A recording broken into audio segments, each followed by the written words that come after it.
Come with me to a magical place where being labeled the pork queen is a compliment, where being nice is just a way of life, and where all leaders of the free world must pass through. Welcome to Iowa. Whether you're a current Iowan, an Iowa expat, or an Iowan at heart, this show is for you. This is the Iowa Podcast. Real Iowans, real talk, no drama. I'm Justin Brady, and if you didn't hear, Brenna Bird, Attorney General of the state of Iowa, was warning about a grandparent scam. I didn't know what a grandparent scam was, looked into it, and this kind of thing is going to get more and more common in 2025, especially for older Americans, but also for younger Americans. If younger Americans, younger Iowans can get scammed by phishers and by scammers and tech scammers and all these people, all these cybersecurity threats, you know older people can as well. So we're going to address all those groups, how we're supposed to deal with it in organizations. If you have aging parents, this is going to become an issue for you too. If you're a younger person, you're kind of playing the role of tech support. So a lot of things we're going to go over today.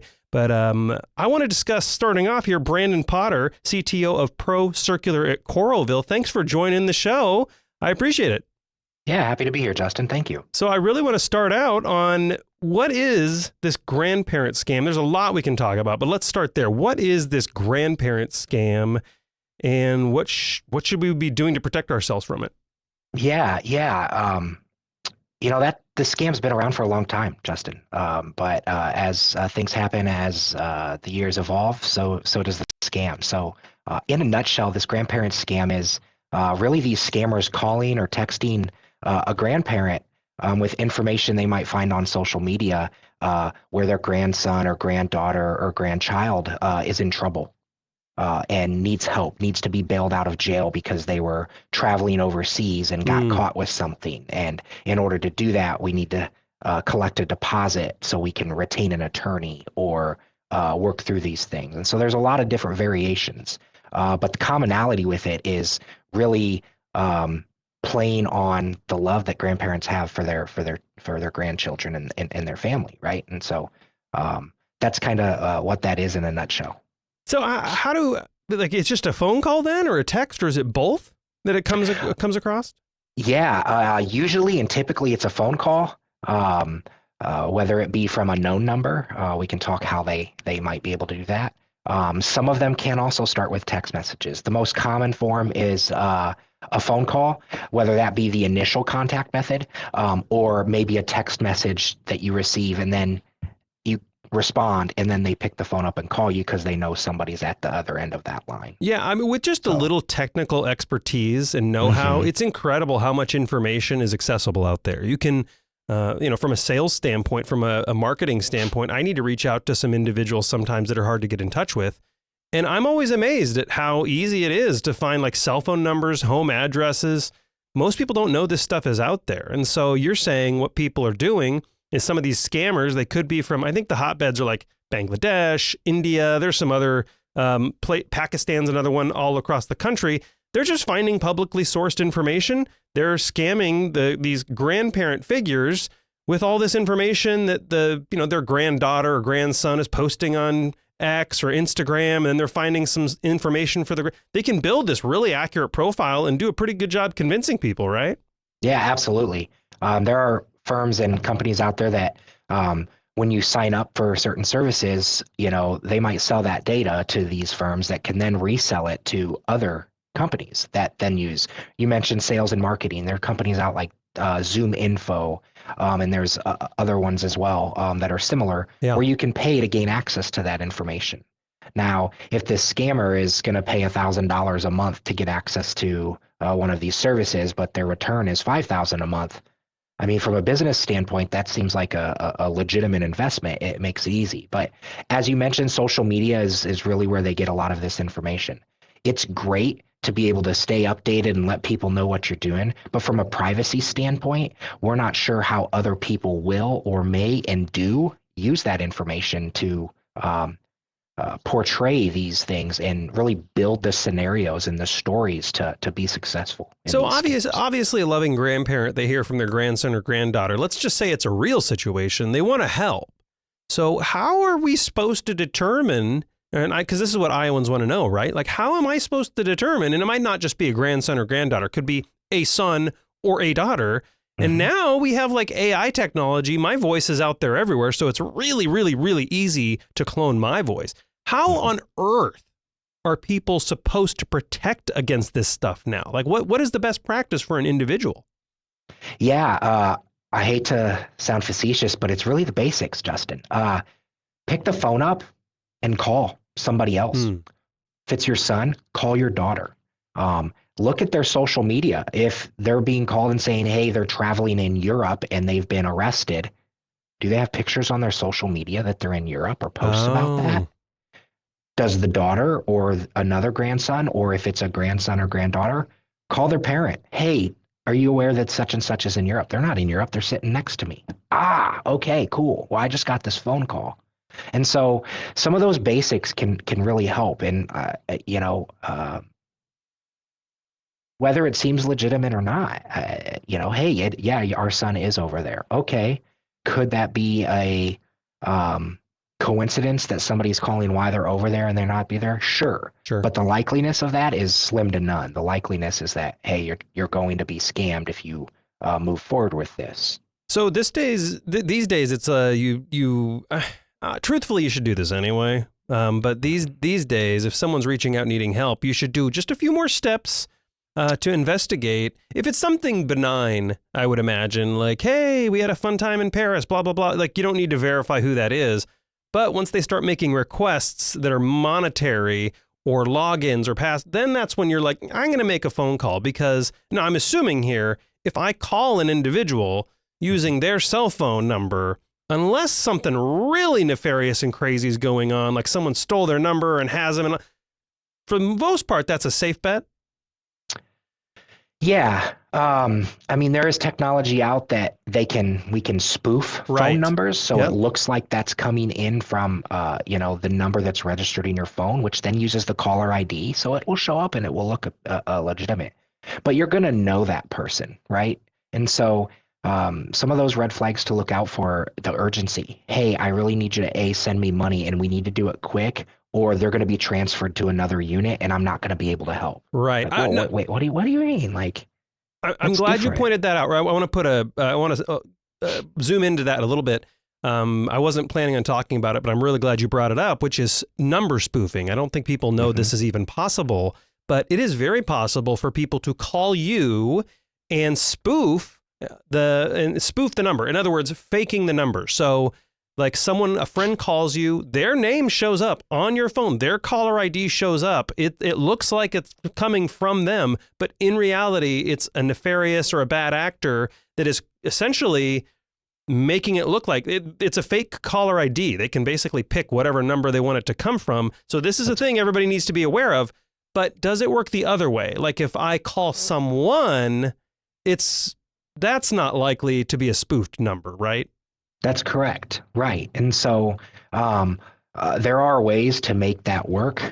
These scammers, they don't do that. They're looking for the quick wins. So they're trying to establish the trust on the inbound call. So yeah, if you see that and you hang up and you're like, it's not weird, call them back from their phone, because that's going to go directly to their phone then and say, hey, did you just call me? Are you in Europe? And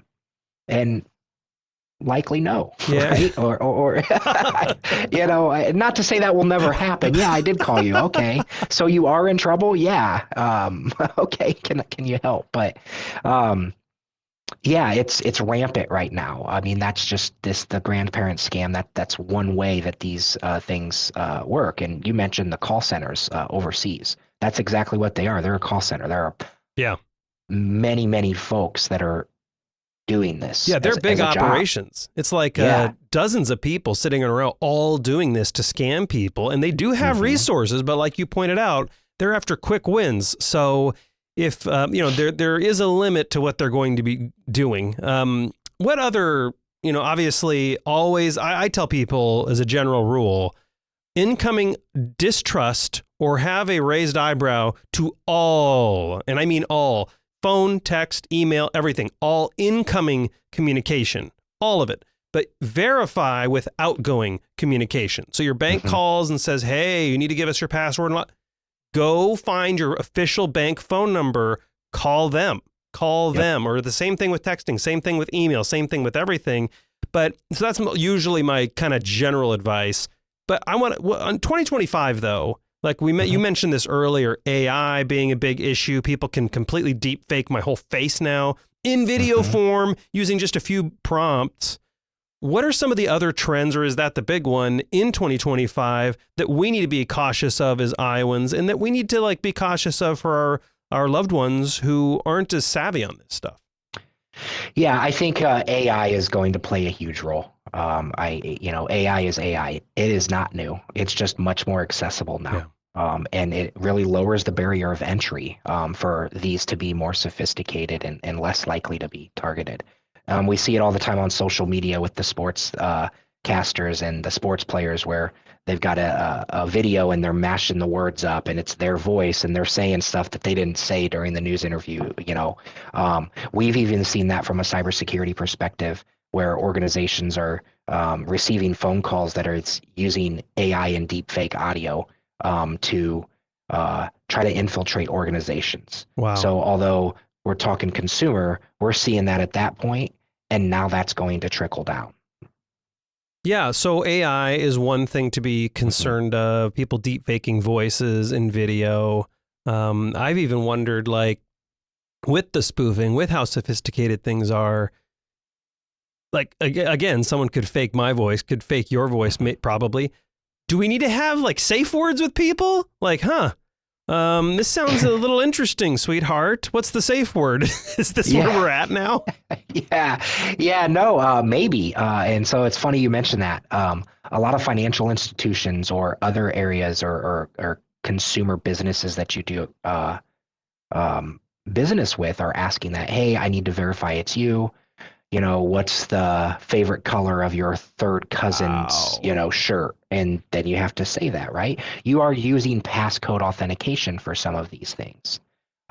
It's important to understand when you are setting those up because it is a great control. It's a great way to help with identity verification, not to use something that's easily identified, like you posted your dog's name on your social media under the picture.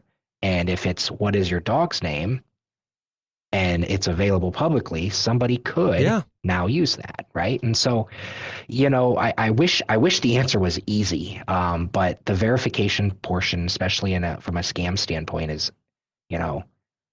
how can I verify that this is legitimate? And although the phone calls and stuff, another one of the hot scams right now is the scareware incidents on your grandparents' computers where they get that pop-up and it says your computer's infected. Please call this number. Please call Microsoft so we can help. And they pick the phone up and they're like, oh, hey, yeah, you need to update your antivirus software. Please provide us the credit card. We'll be able to do that. Or we need to remote into your system. Can you type this website in and go to it? It's going to give me remote control and I'm going to go look at stuff. And then while they're in there, they're logging into your PayPal accounts and your bank accounts, and they're issuing funds transfers or they're buying things and getting them shipped elsewhere.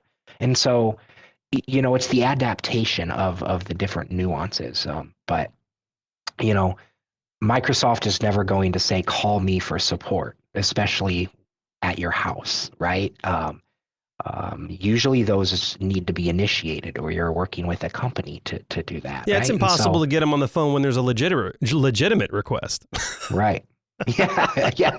Trust me, I know, right? There's always those times it's like, what are we doing here? But I think that's the key is if it's too good to be true, it probably is, right? Yeah. We talked the basics. Same with emails and phishing emails. With AI, long gone are the days where you're spotting an email, a good one, that's a phishing email that has typos in it. There's 3 words per line and it moves down, right? Or, hey, you've got this invoice. Well, why am I getting invoiced for something? I didn't buy anything. Like some of those pieces are still able to catch some of those highly sophisticated phishing or vishing or smishing attempts, right?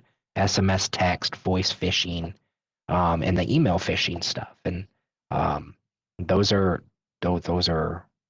still very relevant, especially for any age generation. I'm glad you brought up the scare pop-ups. This is a good example. It's getting to the point now where I'll back up. I have a friend right now. They're getting up there in age, and they have all their passwords written on a Post-it note that's on their fridge. And because it's a lot for me, and I'm technologically savvy. It's come to the point now where some of my older relatives are asking me for help on certain things, and I'm like, I have no idea. Like, this is like, I think one of my friends was asking about their iPhone issue, and I'm like, dude, I have no idea. My iPhone does that. I don't even know how to fix it. I went to the Apple store. They didn't even know how to fix it. So it's getting to the point where technology is so overwhelming. The service representatives don't even know how to fix it themselves. And I have this friend, she has passwords on her fridge. Like I said, she's getting up there in age. And when her friends come over, she just gives them the password sheet and they try to help her, and they inevitably screw something up because these are other people her age or maybe a little younger, which also don't know technology. I have to come back and I have to undo and fix everything. And I'm just thinking, this is the tip of the iceberg, because we are looking at older Americans now that are starting to get up there in age that actually have tons of online accounts. Like, we didn't have this with the silent generation, right? Barely on the internet. We sure as heck have it now. So what is the advice to people like myself, to younger people whose parents actually do have tons of online accounts and are completely exposed, like the scare scams, the phishing, the text? It's coming in from so many angles. How do we even help them? Yeah, it's time. It's time and education, right? That's the generation. Like, in the future, the younger generation grew up with it, right? We didn't have cell phones when we were, that's all stuff we're learning. The companies are making this technology so accessible, and it's changing so rapidly.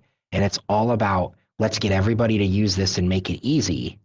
That encourages those there. So as we're working through that, we just have to work with them and say, if you have a question, please call. And yeah, that might be 3 times a week. My grandma called me 3 times one day last week. Like, hey, I'm here to help, Grandma. Thanks for calling. And education, right? Everybody can learn and continue to learn. And it's just about helping focus the right area of education for them. If you're seeing this, or make sure, something I do with my grandparents, they have Chromebooks. It's set up with links, and they click to go to what they want. And if they need something new set up, they know to call. Right? And so you could pull it together. So do they need a big MacBook? Do they need a Windows machine? Can you shrink the attack surface? Although Chromebooks can be compromised in certain ways, right? There's always that. But how can you make it easy for them to access what they need to access? Email, bank, this.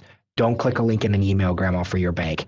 Always go here. Yeah. They're going to remember that. Sure. Right? So it's about continuing to stay on top of what their exposure is and staying in frequent communication. At least right now, that's the only tool we have. Their exposure is the same as your exposure. Sure. You have all these online accounts, right? You may be more educated, so the risk is minimal or less. But if we can educate them in a certain way for what they need to do, Facebook, email, online banking. Grandma, you can always call the bank and use the IVR. They've been trying to get rid of them for years. Still going, right? Because we still have people that call in real quick to check account balances and things to that nature. So if you can minimize and understand what they're trying to do, they can have the access just to that.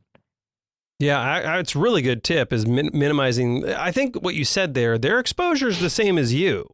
And to me, it's like, to me, what I think of is, wow, I've seen some pretty sophisticated phishing attempts. They're going to get the same stuff. So like you said, staying on top of it, staying in communication is a big deal. One of my friends who's in IT the other day was telling me about a really incredible phishing scam. And he didn't fall for it, but he was like, man, I was just like, that was so stinking smart. For a moment there, it almost caught me off guard. And he was saying that he had something posted on Craigslist and someone was texting him and said, hey, Craigslist is kind of shady. There are some shady figures on here. I'm going to send you a code to verify that you're a real person. Just tell me what that code is. And then he got a two-factor authentication code. This person was trying to crack into his email and reset his password and request and hit send me a code at the same time he was requesting the code from this person. It was so unexpected. He's like, for a second there, I was like, wait, what is going on? What is going on? He's like, then it took me a couple seconds and I'm like, oh my gosh, he's trying to break into my email. So I think of that kind of stuff. And I'm like, man, I know a few people who are older that have zero experience with this stuff that would probably fall for that. Mm-hmm. And that happens every day. I'll relate that back to the focus here was email. One thing we see is the same password across multiple different accounts, right? Yeah. Your email password is the same as your Facebook password. Well, something that's still not new that's getting more traction now is you're on Facebook, you see those, I'll say sob stories or those posts of, please share this. Yes. We found a missing boy that's tattered and torn and things to that nature. Please share this so we can find this person's parents. Not saying all of those are false. Likely the majority of them, that threat actor or that malicious hacker has gained access to said person's Facebook account, created the post, and then it gets shared and shared and shared and shared. And before you know it, they've got an audience for 300,000 people. And then they go back in a week and a half later and they change that post to redirect you to a malicious website. Sure. Because now it updates on everybody's feed that's shared and it now posts and people start resharing it. And it's like, I didn't share that. Well, you shared this and that was changed. And so all of this ties together with those organizations and those call centers. And so it's very, very important to, really understand that if we're not expecting that or it seems out of place, probably is. Yeah, and like I mentioned earlier, the state of customer service. I'm talking about Microsoft. Like, good luck getting them on the phone. Don't get me wrong. I think the CEO of the company is really cool, but good luck getting any of them on the phone. I don't remember if you just post on a social media website being disgruntled about any organization at all, scammers are also taking advantage of lack of service and lack of contact access. So if you want to get hit, everybody, by like tons of spammers and scammers, just go on X or LinkedIn or Facebook and post about your struggles of logging into a social media site or losing your password. You will be hit with dozens upon dozens of people saying, I know a buddy that helped gain access back to his account. You should reach out to it. It's just, you'll get hit with a deluge of stuff. It's crazy. You have to be on your guard. What about like passwords? Like, because now like iPhones and even Androids like Google and Apple are doing like integrated password vaults. Is this something we should encourage people to be using more of, or are these things not a good idea? Should we even be sharing password vaults with loved ones and helping them control password access? What's the best strategy there? Yeah, password vaults are a great idea. They really are. It's better than writing it down on a piece of paper that you take or that somebody could pull, although writing them down on a Post-it note and sticking them on your fridge is a better idea than setting the same password for all your accounts. Sure. Right? You don't want your email account to be the same password for your bank account and vice versa and things to that nature. So password vaults are a great idea, and how the technology is designed, these built-in iCloud keychain vaults or a LastPass or a Bitwarden, and I can go on and on and on. They're a great idea. It allows you to use more unique passwords. And most importantly, the usability. I actually have LastPass set up for my grandparents. So they've got randomly generated passwords.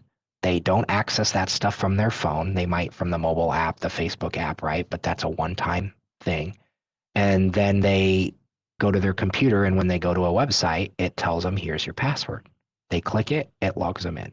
If there's not one stored, that's the education. Hey, if it's not popping up, make sure you're at the right website. How did you get to it? Always go back to that bookmark.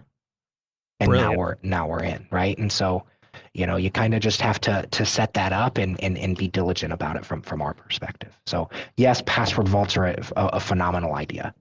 I wanted to ask about screen sharing. Should we be setting up screen sharing on loved ones' computers so that we can easily log in and see what they're doing and help them? Is this something easy to set up that anybody could do?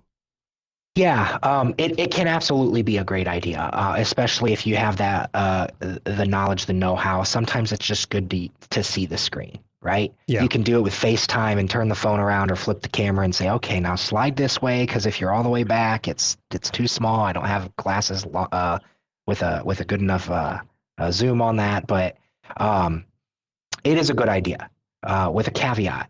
Attackers also use that, right? Those Yeah, I know. scareware It's things, true. they want you to download that. So you want to make sure you secure that properly. The password can't be easy to get on. It should be Sure. initiated by your grandparents or things to that nature. Or you can use multi-factor authentication, where not only a password, but you're going to have a little code on your, on an app in your phone that requires you to then get in. So yes, it makes it easier to support with everything. It could open up exposures, but it's a pretty common tool used to help support our grandparents. So. I was reading a statistic the other day, a data point about how many people use two-factor, and it's actually surprisingly low. So as a cybersecurity professional yourself, 20 years experience, are we kind of at a point where maybe everyone should turn two-factor authentication on for everything, as many things as they can, turn it on and make sure your cell phone's linked to it?